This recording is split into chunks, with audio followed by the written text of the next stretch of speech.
अस्सलाम वालेकुम जैन सभी को। अ, भाई साहब, अब देख लीजिए हमारे देश में अब लोग बाग अगर किसी नेता से कोई क्वेश्चन आंसर करेंगे तो उसके बदले में सरकार के जो चुनिंदा ये लोग हैं जिनको हम ही चुनते हैं सरकार में, जो हम सदन में और हर जगह पर जो सरकार को हम खुद चुन के भेजते आगे मंत्री को, वही मंत्री हमारे सवाल जवाब करने पे वो इस तरीके से बोलते हैं कि ना मतलब मैं तुझे देख रही हूँ या ये कर रही हूँ, तू कब से ये क्वेश्चन करने वाला था। मतलब ये मामला है यूपी का। अब भाई साहब देख लीजिए यूपी का। अब जब योगी आदित्यनाथ जी कहते हैं कि हमारा यूपी बहुत अच्छा है या वहाँ की बखान वगैरह करते रहते हैं, तो वहाँ का ही एक मामला है। वहाँ की एक माध्यमिक शिक्षा मंत्री जो किसी कार्यक्रम को संबोधित करने और उद्घाटन करने के लिए वहाँ पहुँची थी, तो एक यूट्यूबर ने सिर्फ उनसे ये सवाल पूछ लिए कि आपने जो ये बोला था कि वो गांव में साफ़ सफाई करवाएगी और मंदिर की दीवार सही करवाएगी और सड़कें सही करवाएंगी, उसके लिए यूट्यूबर ने ये सवाल किया उनसे। तो भाई साहब जवाब देने की जगह उस यूट्यूबर को उसी शाम को पुलिस के द्वारा गिरफ्तार कर लिया गया। और गिरफ्तार किया जो किया अलग, और साथ में उसको रस्सियों से बांध के और हथकड़ियों से बांध के थाने लेकर गए। अब मैं ये पूछना चाहती हूँ कि हमारा देश के कौन से कानून में लिखा हुआ है कि कोई इंसान किसी नेता से सवाल नहीं कर सकता? संविधान की किस नियम के अंतर्गत उन्होंने उस पत्रकार को है ना जो अरेस्ट किया? और सबको यहाँ पे हमारे देश में समानता का अधिकार है, तो पुलिस को क्या हक बनता है कि वो एक रिपोर्टर को अरेस्ट करवा रहे और उसके ऊपर साथ में मारपीट का और गाली गलौज करने तक का आरोप लगाया गया, झूठा आरोप, जो कितना ज़्यादा गलत है।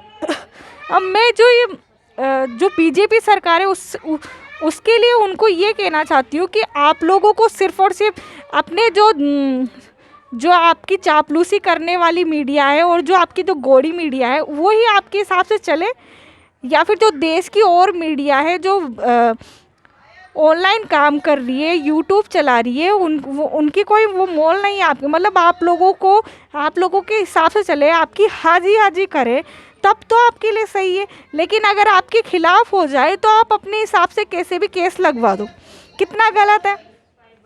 हमारे देश में आज क्या सबको बराबर हक नहीं है? क्या अमीरों को ही और क्या जो बीजेपी वालों को ही पूरा हक है?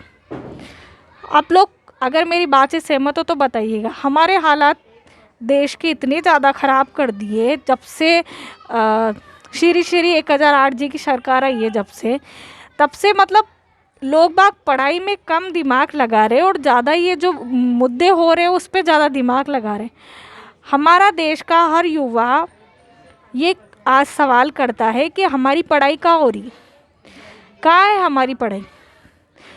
आने वाली पीढ़ी क्या सीखेगी? सिर्फ और सिर्फ ये दंगा फसाद और जो ये सांप्रदायिक हिंसा और ये जो धर्म के नाम से कहना कि ये तुम्हारा धर्म है, ये हमारा धर्म है, किसी को नीचा ऊंचा दिखाने से ही कुछ थोड़ी ना होगा। लोग बाग ये क्यों नहीं सोचते कि धर्म ही सब कुछ नहीं होता, इंसानियत ही सबसे बड़ा धर्म है। ये मानना चाहिए आज के टाइम पे लोग बागों को। हमारा देश, हिंदुस्तान का देश का कानून और देश का संविधान ये कहता है कि सबको अपने मत रखने का अधिकार है, सबको अपनी बात रखने का अधिकार है, सबको समानता का अधिकार है, सबको नागरिकता का अधिकार है। तो फिर उस टाइम पे संविधान की बातें कहाँ चली जाती है? ये पुलिस वालों के अंदर दिमाग नाम की चीज़ नहीं है क्या कि मतलब कोई कुछ भी कैसा भी केस डलवा देगा तो वो उनकी बात मान लेंगे? कितने गलत कर रहे हैं हमारे देश के, जो हमारे देश की सेवा करने वाले हैं, जो हमारे देश के खुद हम जिनको टैक्स पे करते हैं सरकार को, वो उनके थ्रू हमारी जो पुलिस है उनको पूरा पैसा मिल रहा है। तो फिर क्यों वो अमीरों की और जो खामखा के मुद्दे लेकर आते हैं उनकी चापलूसी क्यों कर रहे हैं? आज हमारा पुलिस प्रशासन इतना ज़्यादा करप्ट हो चुका है कि कहीं पर भी ऐसा कोई वो नहीं है कि न्याय का वो मिल सके हमें। अगर आप लोग मेरी बात से सहमत हो तो बताइएगा। हमारे देश के जो हालात हो रहे हैं उन हालात को सुधारने के लिए हम सब युवाओं को आगे आना होगा, हमारे देश के हालात सही करने होंगे। आप लोग खुद मुझे बताइए कि जो हमारे देश में जो ये हुआ है, यूपी की जो घटना है, कि ये सही थी? अगर आप लोग सब मेरी बात से सहमत हो तो कमेंट सेक्शन बताइएगा, और आगे जो भी बात हो उसके हिसाब से आगे बात होगी। बाकी आप ध्यान रखिए। जय हिंद, जय भारत, अल्लाह हाफिज़।